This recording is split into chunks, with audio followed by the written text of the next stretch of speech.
नमस्कार मित्रांनो, मी गणेश वानकर इग्नाइट अकॅडमीच्या प्लॅटफॉर्मवर तुम्हा सर्वांचे मी स्वागत करतो।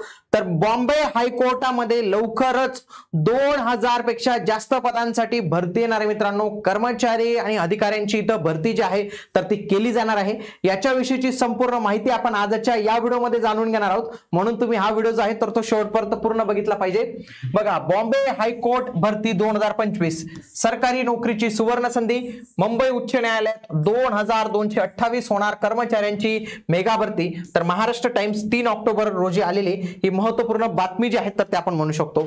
आणि याच बॉम्बे हायकोर्ट साठी आपण एक क्लर्कची एक रेकॉर्डेड बॅच देखील लॉन्च केलेली आपल्या इग्नाइट अकॅडमीच्या प्लॅटफॉर्मवर। तर तिथून तुम्ही ही बॅच जी आहे तर ती जॉइन करू शकतात, ज्याच्यामध्ये संपूर्ण अभ्यासक्रमानुसार आपण या कोर्सची आहे तर ती रचना इथे केलेली आहे। मित्रांनो, मुंबई उच्च न्यायालयात अधिकारी व कर्मचाऱ्यांची कमतरता जाणवत आहे, त्यामुळे दररोज न्यायालयाच्या कामकाजाबाबत बाधा निर्माण होत आहे असे निदर्शनास आणत उच्च न्यायालयाने हा प्रश्न स्वयंप्रेरणेने दाखल करून घेतल्यावर अखेर 2228 कर्मचाऱ्यांची भरती होण्याची चिन्ह इथे दिसत आहे। मुंबई हायकोर्टालाच कळालं की आपलं काम होत नाही, तर याच्यासाठी कर्मचारी भरती इथं आपण जी आहे तर ती केलीच पाहिजे। बघा, उच्च न्यायालयाच्या न्यायाधीशांच्या प्रशासकीय समितीचा याबाबतचा प्रस्ताव राज्य सरकारच्या उच्चाधिकार समितीने स्वीकारले असल्याची माहिती सरकारतर्फे देण्यात आली आहे। उच्चाधिकार समितीच्या बैठकीचे इतिवृत्त मिळाल्यानंतर हा प्रस्ताव लवकरच मुख्यमंत्री आणि मंत्रिमंडळासमोर अंतिम मंजुरीसाठी ठेवण्यात येईल असे विधी आणि न्याय विभागाने कळवले आहे।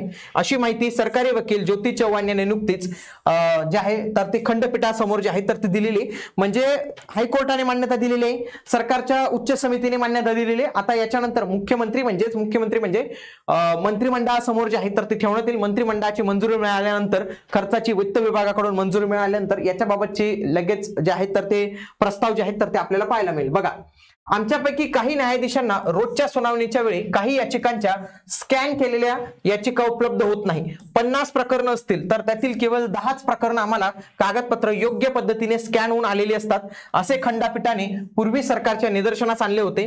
त्यानंतर आवश्यक अतिरिक्त कर्मचाऱ्यांविषयीचा प्रस्ताव डिसेंबर 2024 मध्येच राज्य सरकारला पाठवलेला आहे। शिवाय उच्च न्यायालयाच्या गरजांचा पुढील 15 वर्षांचा विचार करून अन्य एक प्रस्तावही पाठवला आहे असे उच्च न्यायालयाने जे आहे तर ते इथं खंडपीठासमोर मागितलेलं आहे। बघा, उच्च न्यायालयांचे अधिकारी व कर्मचाऱ्यांच्या कमतरतेमुळे कामकाजात येणाऱ्या अडचणींवर आता तोडगा निघणार आहे आणि जवळपास 2228 पदं जी आहेत तर ही कर्मचाऱ्यांची इथं भरती होणार आहे। मग याच्यात विविध पदं जी आहेत तर ते असू शकतात आणि लवकरच मंत्रिमंडळासमोर ठेवल्यानंतर याच्यासाठी मंजुरी जी आहे तर ती मिळणार आहे। या आधीच मंत्रिमंडळाने जे न्याय विभागातील जे काही कर्मचारी असतात, एक न्यायिक कर्मचारी असतात, म्हणजे जिल्हा न्यायाधीश असेल, दिवाणी न्यायाधीश असेल आणि दिवाणी न्यायाधीश कनिष्ठ स्तर असतील, तर या सर्वांसाठी जवळपास 5223 लिपिकची पदं मंजूर केलेली आहेत मित्रांनो।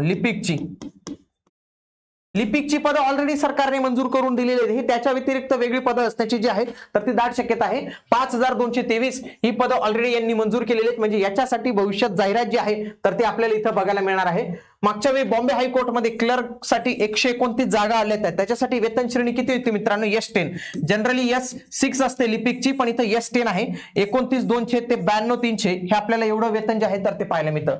आणि वयोमर्यादा आपण दिलेली होती 18 ते 38, 18 ते 43। त्याच्यानंतर पात्रता दिली होती की तुमच्याजवळ पदवी असली पाहिजे, सोबत तुमच्याजवळ टायपिंगचं सर्टिफिकेट जे आहे असले पाहिजे। त्याच्यानंतर तुमच्याजवळ MSCIT असलं पाहिजे, कारण की तुम्हाला कम्प्युटरचं ज्ञान जे आहे तर ते आवश्यक आहे। आणि पेपर त्यांनी अशा पद्धतीने घेतला होता, लक्षात घ्या, त्यांनी 90 यांचा प्रश्न घेतला, 90 गुणांचा 45 मार्क त्याला पासिंग केलेले होते, म्हणजे तेवढे असतील तरच तुमचं पुढे कन्सिडर होईल। ड्युरेशन 1 आवरचा होता, ऑफलाईन पद्धतीचा पेपर होता। मराठीला 10 प्रश्न 10 गुणांसाठी, इंग्रजीला 20 प्रश्न 20 गुणांसाठी, जीकेला 10 प्रश्न 10 गुणांसाठी, जनरल इंटेलिजन्स 20 प्रश्न 20 गुणांसाठी, अरिथमॅटिक 20 प्रश्न 20 गुणांसाठी आणि कम्प्युटरचे 10 प्रश्न इथं 10 गुणांसाठी। आता हे झालं, याच्यानंतर पुढचं जे काय असणार आहे माहिती का?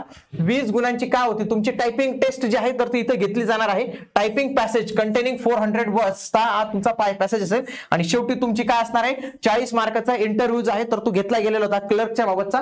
अशा पद्धतीने त्यांची निवड प्रक्रिया होती। भविष्यात देखील याच भरतीमध्ये आपल्याला या 2000 पेक्षा जास्त भरतीमध्ये क्लर्कच्या सर्वाधिक जागा बघायला मिळू शकतात, कारण की कोर्ट म्हटलं तर तिथं सगळ्यात महत्त्वाचा जो कर्मचारी जज नंतर असतो ना तर तो क्लर्क लागतो, कारण की क्लर्क शिवाय काही गोष्टी होत नाही।